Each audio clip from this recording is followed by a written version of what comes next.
we're going to look at a couple of pointers as to why we need to look at idioms and phrases in the first place. Let's look at it. The first one that I have here is, it's a figurative language, right? It's something that we need to understand about idioms. What do I mean by it's a figurative language? Which means it's symbolic of something.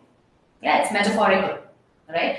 We know that idioms are fixed expressions, right? These are fixed expressions where I'm saying the individual words in that expression has a completely different meaning from the meaning that the combined expression conveys, right? I'm aware of this. And why is it a figurative language? It's like a figure of speech. The meaning should not be taken literally, right? It's symbolic or metaphorical in nature, right? Next, it's very unique to the English language. When I say unique, because most of these idioms are derived, either while it could be from a sport, or it could be from a game, or it could be from a poem. There is history attached to it, so it's very unique to the English language. The third one, it's very common in the English language. We may not even be aware that we are using it, right? For example, let's look at this expression, fed up, right? This expression, fed up. You might have used it without even knowing, right? Fed up actually means bored and frustrated because you've had enough of something. So where is it actually taken from? Let's say you've eaten something until you are completely full of it, so you're fed up of it, right? We may subconsciously use idioms without realizing that we are using it, right? Because it's just so common in the English language. We've heard people use it. We've read, we've acquired this knowledge while reading or just by listening to people, right? The other one is, why is it important to know idioms and phrases? Because it's an advantage at work. How? Well, we all know that, we work in an environment where English is used as the language of communication and commerce. So it is important, it's an advantage if you are able to follow when people use that at work, right? See, for example, the next point says it's used in formal and informal speech. See, for example, in business English, when somebody says, I want you to think outside the box, right? I'm sure some of you might be familiar with this particular phrase, think outside the box. Yeah? So this is in a formal context, right? We have a lot of idioms that we use in informal context. Can you think of examples? So for example, if somebody says, what about that proposal that you're working on? Or what about that project? Or what about this competition? So when you say it's in the bag, what are you trying to convey? You're saying that, don't worry about it. I'm going to win this. Like I'm going to experience success. Success is certain. This is something that I got. I know what I'm doing, right? The other one is, of course, it helps expand vocabulary. Especially if you want to maximize your understanding of the English language, then you need to know at least the most commonly used idioms, right? So get familiar with the most commonly used idioms. Yeah? And of course, as a result of doing all of this, your listening, speaking, writing, and reading skills will improve, right? So now that we have we've set the context, we've set the tone saying, yes, it is important for me to have an understanding of what idioms and phrases are.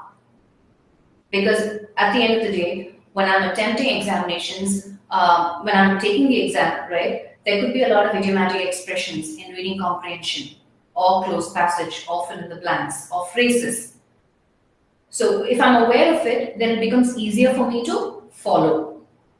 I'm able to attempt the question without any apprehension. Nothing is blocking my comprehension, right? And you can also use the same while you speak. and when you write. Right? Descriptive paper again requires you to write essays. So that again will be helpful in any written exercise that you have. So now let's move on and think, so how do I, there must be some strategy that I can apply when I want to learn idioms, right? How do I understand idioms? How does it make it easy for me? How can I look at idioms and say, okay, this is an easy way in which I can learn idioms. So let's look at that. Yeah. So one way in which you can understand idioms and learn it effectively is to categorize them by theme. So some of the themes that I've put down here is work, time, food, colors, love, and look at all these idioms. So when we take work, right, we have all in a day's work. What does it mean? Something that is normal, typical, or expected. So if I had to put it in a context, I'd say, answering students' queries is all in a day's work for me. Right? Something that is expected, something that is normal, something that is typical. Do the dirty work. That's another idiom related to work. Basically, which means to do the disagreeable, illegal, or dishonest things. Then we have another theme, time. Race against time. When you're racing against time, what does it mean? You're having to do something before a deadline, right? Or turn back the clock. That's another idiom, which means to return in time, figuratively, right, to an earlier period of history. Then we have one other theme that I listed is food. Food for thought, or get out of a jam. Right? Then colors, feel blue, black and blue. Feel blue means to feel sad. And then I have another theme, love, for the love of God, or tough love. Right? So I want you to think of other categories or themes which will help you learn idioms strategically. It becomes easier for you to, when you're able to connect it to a particular theme, it becomes easier. So there are lots of themes. You can learn idioms, by body parts. There are so many idioms related to body parts. Get foot in the door, apple of my eye, give someone a hand, keeping my fingers crossed. Right? Another one could be animals. There are a lot of idioms connected to animals. Can you think of any idioms connected to animals? Curiosity killed the cat. Top of my head. So one way to strategically apply and learn idioms is to categorize them by theme. It becomes easier for you to connect.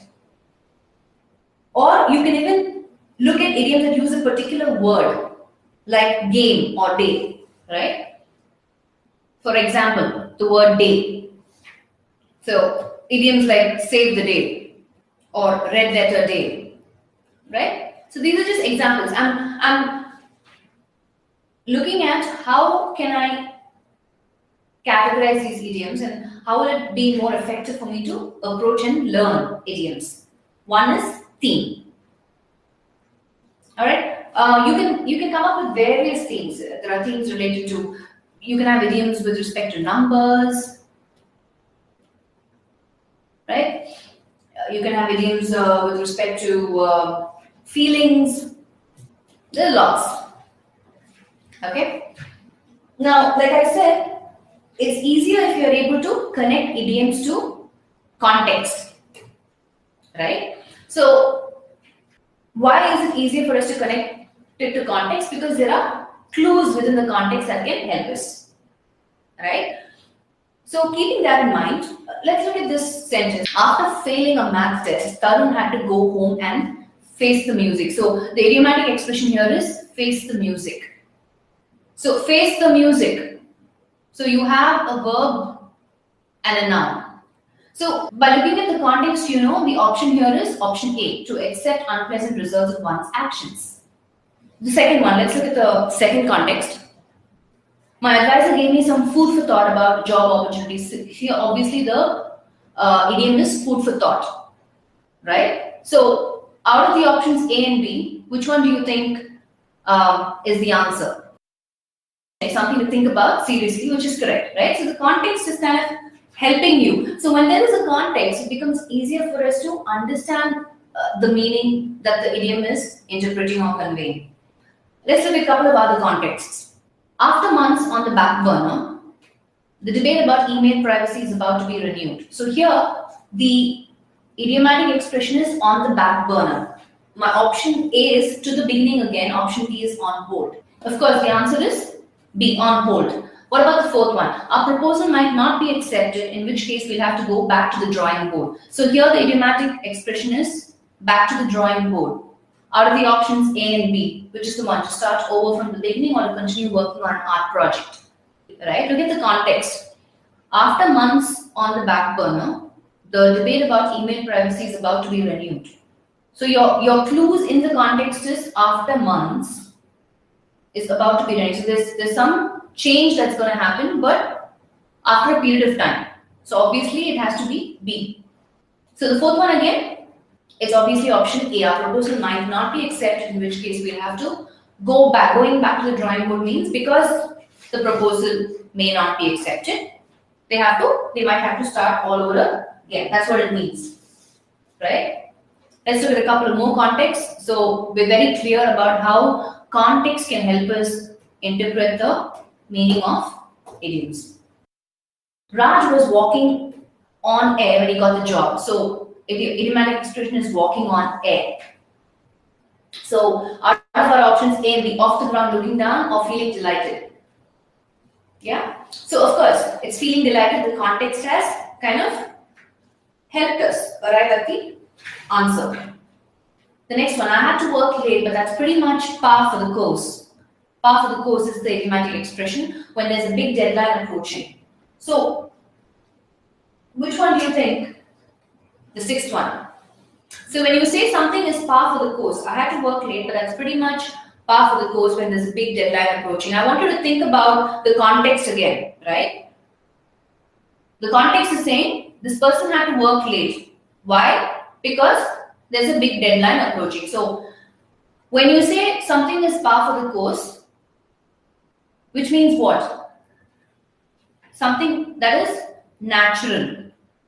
Something that is expected, right? So out of these, when you arrive at this as a meaning, what can it be for the sixth one? So obviously the answer is average, something that is usual, right? Think of this word. So look at the context. I had to work late because it's a big deadline approaching. So obviously we're looking at something that's usual, that's normal, that's natural, and that's expected from the context here, right? So even if we are a little confused, the context can kind of give us clues to arrive at the right answer when it comes to idiomatic expressions.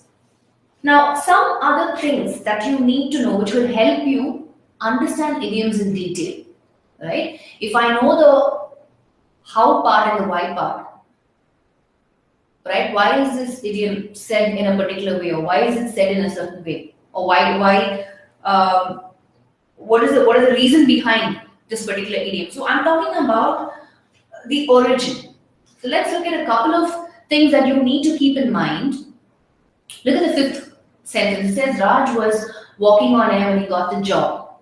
So I have a subject here who's Raj, and he's doing some action, right? And it says at what time is this action happening? When he got the job. So this expression in between, walking on air, right? Now let's break this down. We know that idioms are expressions where the individual elements have a completely different meaning than the expression itself. So I know the action of walking, and I am aware of air, the natural element. Like water and fire, air is another natural element. So, but when it comes together as an expression in this sentence, Raj was walking on air. So, where I know that it's a phrase or an expression which is, I can't take the literal meaning, right? I can't imagine Raj actually walking on air. That's impossible. That's illogical, right? So It symbolizes. So what does this expression mean? It means this person is feeling very delighted, feeling very happy. It feels like he's walking on air. It feels so light. Right? So how do you identify idioms and sentences, Pratibha? This is how you do it. You look at the context and you know for a fact that this expression, it could either sound funny, or that, I cannot look at it as literally, because it's not the literal meaning. You don't have people walking on air. Right? That's something that's illogical, that can't happen. So I know it's a figurative speech. And that's how you identify idioms. Again, look at the sixth sentence also. I had to work late, but that's pretty much par for the course when there's a big deadline approaching. I'm able to follow everything else in this sentence. What is this par for the course? What does it mean? Right? Something that looks out of context only because I'm not familiar with that expression. It's an idiomatic expression. That's why it's called idiomatic expression, where it looks like it doesn't make sense in the context. I'm aware of this word, course, but what does par for the course means? That's an expression, that's a phrase, that's an idiomatic expression, right? Which means something else completely, but is in sync with the context. So we're going to spend some time, and when we look at why idioms happen a certain way or are said in a certain way, you might be able to draw some more light from what we're going to address in the subsequent screen. So let's go ahead and do that. So one is, you need to be aware that idioms are culturally inclined. What do I mean by that?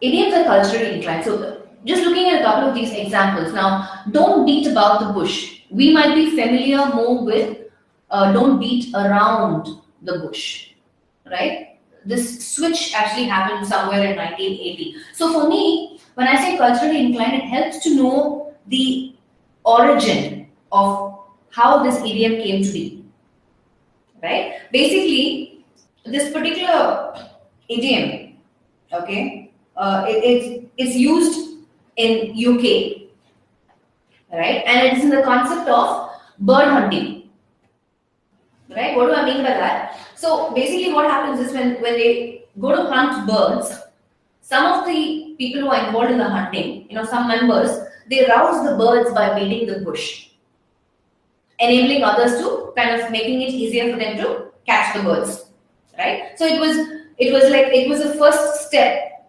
in kind of the whole event of capturing the birds. And it's believed to be taken from a poem sometime back in the medieval times, right? I'm just going to quickly write down the two lines of that poem, so the context where it comes from, right? So notice the spelling, right? Spelling of birds and bush and said and ago. So it's a really old poem, like it's taken from medieval times, right? So basically it's said to have originated from this poem, right? Let me read this poem. Let me read these lines. But as it hath been said full long ago, some beat the bush and some the birds take. So basically what the author was trying to imply is, he was looking at beating the bush, this particular action, as something that's very insignificant, right? He was saying the point of the whole event or action was to capture the birds. So basically what he was trying to say is, hey, you know what? Whoever was involved in beating the bush, it wasn't a big deal. They were just all over the place. They never got to the point of capturing the birds, because while these people were doing it, the others went and actually caught the birds. Some beat the bush and some the birds stayed. So it's believed to have originated from this particular thing. So this expression, don't beat around the bush, means what? Be direct, get to the point, right? Don't be all over the place. That's what it says. So when I am able to connect idioms and understanding their origin, it's easier for me to remember. Okay, so this is the context. This is where the phrase came from. It's easier for me to apply it and understand it. Like another one, jump the gun, right? Usually, jump the gun means what? To do something too soon, right? Yeah. So what am I saying here? Jump the gun again. Where was it taken from? It's derived from track and field races. Yeah, it was preceded in the United States of America by the phrase "beat the gun." So basically, if you look at any track event, we're already familiar with how it starts, right? On the mark, get set, and then the pistol is fired, right? So what these runners used to do is, before the pistol fires, they kind of start. It's a false start, basically. So they're basically jumping the gun. So they're doing something too soon, even before they get the signal, right? That's where the jump the gun phrase started from, right? So it helps to know the origin, because it's easier for us to understand how did this phrase come to be, right? So there are lots of other phrases like, for example, follow suit is a phrase, taken from card games. Or if you're familiar with, like I said, when I say culturally inclined, it's specific to a place. So if you're familiar with American baseball, they use the idiom "he struck out," right? Which means somebody who was unsuccessful in achieving a desired goal. So when I am aware of the origin of a particular idiom, it becomes easier for me to understand why. What else can help me understand why do we say it in a particular way? Let's look at why certain idioms are said in a particular way. And what is the advantage of that while we learn it? So, why idioms are said the way they are, right? Look at the couple of 1, 2, 3, the first 5 idioms. What do you think is standing out in these idioms? Through thick and thin, spick and span, below the belt, meet your match, it takes 2 to tango. So when you're saying it itself, I want you to identify and tell me something is common in all of these, in the first 5 idioms. What is it?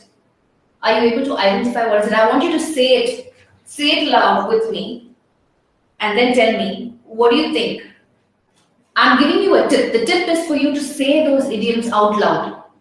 Through thick and thin, spick and span, below the belt, meet your match, it takes 2 to tango. The answer is in the way I'm saying it. Now, if you look at these idioms, what's common is, look at the first letter of each word. Through thick and thin, that's the sound. Spick and span, sp, below the belt, b, meet your match, m. It takes 2 to tango, takes 2 to tango. Now, if you look at all of these, there is some systematic way in which it sounds, right? Which is nothing but alliteration. Now, what is alliteration? Alliteration is when the repetition of identical or similar sounds happens at the beginning of every word, right? This is one way for you to remember idioms and phrases. Now, let's look at the next set of idioms. Go with the flow, the name of the game. It's off the game. The name of the game, eager beaver, steer clear of. Again, there's some rhyme or rhythm to the way these idioms flow. So one of the ways in which it's easier for you to remember is when there is some sort of alliteration happening, right? It sounds the same, rhythmic, rhyming words, yes, and there's a rhyme to it, right? That's one way in which you can remember, helps you to remember idioms and phrases. Now let's look at another concept. We still answering the question why idioms are said the way they are, right? One of it is there's sound to it. I mean, they sound the same. Each letter, first letter of each word sounds the same, and there's a rhyme. Let's look at what else we need to follow. Now, the other thing is word order. Let's look at the order in which these idioms, the words in the idiomatic expression appear. Let's look at the first one. swallow something hook, line, and sinker. Right? So, swallow something hook, line, and sinker. Where would you imagine this happening? In what context do you think this is something that can happen? Are you familiar with this phrase, hook, line, and sinker? It's just general knowledge. Yes, fishing, right? It's more related to a fishing context, right? So when you're fishing, you have the bait, right? So the bait swallows the hook. So I want you to imagine this picture, right? So it's of a fish. It first swallows the bait on the hook. The bait is something that you have stuck to catch to attract the fish, right? So it swallows the bait on the hook of the fishing rod and then swallows the line and finally swallows even the sinker sometimes. Sinker is nothing but a small heavy object that makes the line sink in the water, right? So basically, if you look at it, we're talking about a sequence of events here. Something that happens in a sequence. First the hook, then the line, then the sinker, right? So what is this helping? It's something that is, when you look at idiomatic expressions, sometimes it's just pure logic, right? It's very logical. So in this context, so that's one way in which you can connect with idioms. It's very logical. Let's look at the second one, bread and butter. So imagine, again, I want you to picture, obviously without the bread, you can't apply the butter, right? So it's something that's very natural. Now in terms of logic, right? Can you think of other examples? I can just give you other examples before we move on to bread and butter. In terms of logical expressions. So things like crash and burn, right? First you crash and then you get hurt and then you burn yourself, right? So crash and burn, signed and sealed. There are lots of examples when it comes to logic. So bread and butter, again, we said something that talks about, the first word, it creates a frame. So the frame is the bread and then the butter follows. So here again, we're talking about something that's most natural, right? Most logical sequence. And then we have a most natural sequence, right? So again, thinking of other examples for something that's very natural in sequence, I can say alive and kicking, right? Somebody needs to be alive for them to be kicking, right? So that's another idiomatic expression that talks about something that's very natural. What about part and parcel? Part and parcel, say it. Again, we just looked at alliterations earlier, right? Rhythmic, there's a rhyme to it. Rhythm. So if you notice also, the longest word is put behind. So part and parcel, so something that's rhythmic in nature, or when you have the longer word put second, like belts and braces, right? That's another example. And the last one, it's raining cats and dogs. We've heard this expression. So what about this expression? It's just easier to say, right? Something that takes less effort. Instead of saying it's raining dogs and cats, which is slightly difficult to say as compared to cats and dogs. We're talking about something that's something that flows easily. It's raining cats and dogs, or give and take.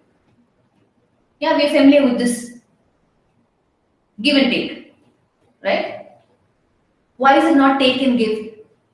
Why is it not it's raining dogs and cats? Why? Because it's easier to say. So some word order will be when you are aware of why certain idioms are said in a certain way, whether it is logical or natural, or it has a rhyme to it, or it's just easier to say when you know the reason behind it, it's again something that's effective in terms of you remembering the idiom.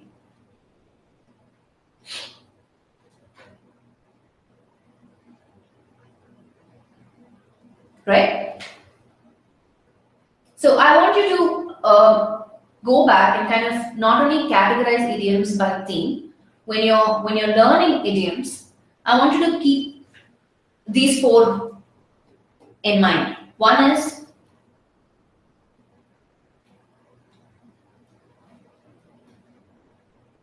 does it convey logic, right?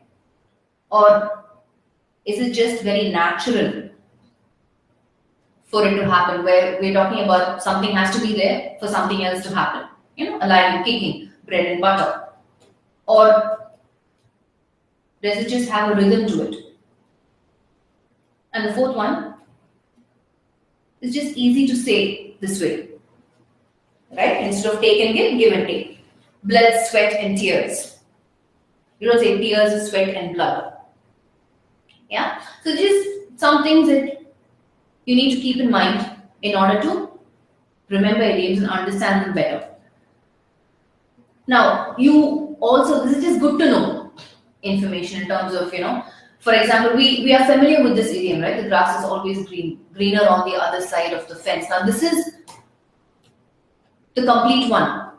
But you could have people saying the grass is always greener on the other side and stop with it, right? They don't necessarily say off the fence. Or you could have people just say the grass is always greener, cutting out this on the side. So either ways, when you know what the original idiom is, you're still able to follow, even when people abbreviate the idiom. The grass is always greener means the same thing as the grass is always greener on the other side of the fence. There is no difference in the meaning that it conveys. So there could be idioms where people are abbreviating it, right, over the years. See, understand that English is a very living language. It's very current. It's very up to date. So whatever is in vogue, right? There are a lot of idioms that are out of style. We no longer use it. It's no longer used because it's very outdated. So because English is a living language and it always keeps evolving, there are always changes to the language that's happening, and we need to be aware of that. So understanding and knowing that, yes, idiomatic expressions also can be abbreviated is good to know. So even when people do that, you're still able to follow what they are saying. So far, we're going to do a quick recap. And before that, I want to leave you with how can you continue to learn idioms effectively. Not just remember idioms, identify idioms in a context, and be able to understand its meaning when somebody is speaking or when you read something, to be able to follow content. Right? So let's look at a couple of things that we can do which will help interpreting idioms and solving questions pertaining to idioms in our examination. So one of the first and foremost that you need to do is learn the original context from where it is used. So how did this idiom come to be? Right? What is the origin? So like we saw, jump the gun, beat around the bush. There is an origin to it. It helped us understand the idiom a little more. And next is understand the image it is based on. So picture it, right? Like we said, swallowing something, hook, line, and sinker. Immediate picture that comes to your mind is of a fish. You're baiting the fish and it falls for it, hook, line, and sinker. So think of idioms and always attach an image to it. It's easier for you to retain and understand the meaning. Know that it is also culturally inclined, right? There is a culture. The certain idioms are said in certain contexts. It could be derived from a sport or a game or a poem like we saw. It could be from anywhere. Yeah. I'm just taking a break from the tips. Let's quickly address that question. Feast today, famine tomorrow. So looking at the idiom itself, you're able to make out. We looked at some pointers, right? Earlier we just saw. Remember the pointers we said? Something that is most logical, something that is most natural, something that has a rhythm to it, and then we said something that's just easier said this way. So which category would this fall under? Look at what it's saying. Feast today, famine tomorrow. So feast means something that you're enjoying, right? You're having a good time. Famine is not so good. Something that's most logical, right? If you spend everything, right? If you indulge yourself in whatever you have today and not save or not plan for the future, right? So when you're faced with a problem or you're going through a difficult situation, it's not going to be easy for you. It's like if you indulge yourself and spend everything today, tomorrow will not be very good for you. You might have to go through difficult times, right? So here it's talking about a result, a consequence born out of something that you did not do here. You did not act here. Feast today. You indulged yourself in everything that you had. Did not act wisely here. So as a result, you're suffering. Tomorrow you're suffering. So this is a very logical thing. Yes, if you look at it, all the components are there. There is a rhyme to it. Feast, for today, yes. No problem at all. But the point is, how do I understand the meaning of idioms, right? See, when I said yes, rhyming, there's a rhyme to it, and there is alliteration in it. Alliteration and rhyming is only to help you remember the idiom. If you want to understand the idiom, you need to look at what meaning the words are conveying, right? Is there any logic to it? Look at it. So yes, there are some idioms which may not give you the literal meaning, right? But there are some idioms which do that.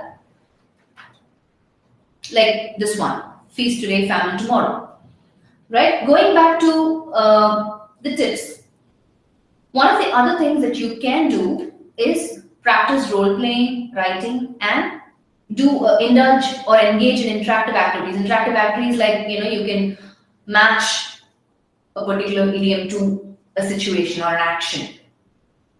And of course, you can rely on good sources. Sources, not just newspaper headlines, there are various sources. You have idiom dictionaries specifically. You can fall back on magazines. There are radio programs. There's television shows. There's so much that you can do, right? So the idea here, what I'm trying to tell is some of the ways in which will help you remember idioms, because there's a whole lot of idioms. How do I remember all the idioms? We have to come up with some sort of a strategic plan. One is, yes, alliteration will help you remember. When you know something is said a particular way. So understanding why something is said in a particular way or how did this originate makes learning more effective, right? And it becomes easy for you to retain and remember. So in terms of how to identify it, we said look at the context and look at the expression, right? The individual words will have a completely different meaning from the combined expression. That's one way of identifying the idiom. Okay, so quickly, just doing a recap of what we've looked at. So we said why idioms are important, right? It kind of improves our listening, speaking, reading, and writing skills. It's necessary for us. It's something that English language can't do without. And when in the examinations, you will come across a lot of idiomatic expressions. So if you're not familiar, if you're not aware of them, it's going to be difficult for you to follow context, right? And even after you get a job and you start working, right? This is something that people will use at work or otherwise. So it just shows you in good light when you're able to follow conversations and contribute effectively, right? Then we looked at certain strategies that we can apply. How can we remember idioms? How can we retain? How can we understand? We looked at certain things. Pay attention to the origin, where it came from, to understand the idiom. Then we looked at certain components like alliteration, or there's a rhyme to it, which will help us to remember idioms, right? And also know that's culturally inclined, right? So these are some pointers which will kind of make learning idioms more effective.